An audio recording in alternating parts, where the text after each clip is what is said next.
সবাই কেমন আছেন? নিশ্চয়ই ভালো আছেন এবং আনন্দ করছেন। আসলে ঈদ তো এত তাড়াতাড়ি শেষ হয় না, ঈদের আনন্দ তো রয়েই যায়।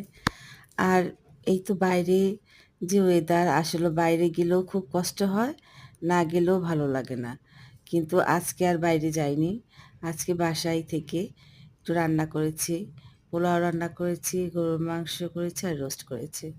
আসলে আমি শরীরটা খুব অসুস্থ, ঠান্ডা লেগেছে। ভয়েসটাও অনেক পচা হচ্ছে। যদি শুনতে বেশি খারাপ লাগে প্লিজ ক্ষমা করবেন।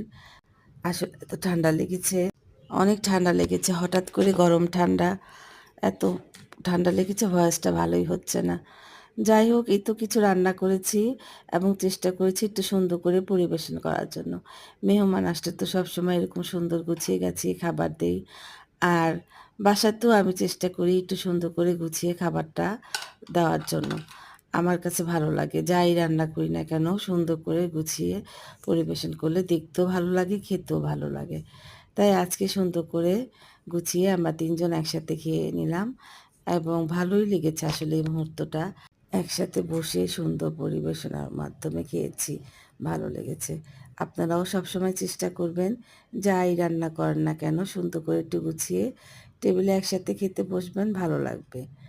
আর কি আর করার, এই তো খাওয়া প্রায় শেষের দিকে। সবাইকে ধন্যবাদ। সবাইকে ঈদ মোবারক।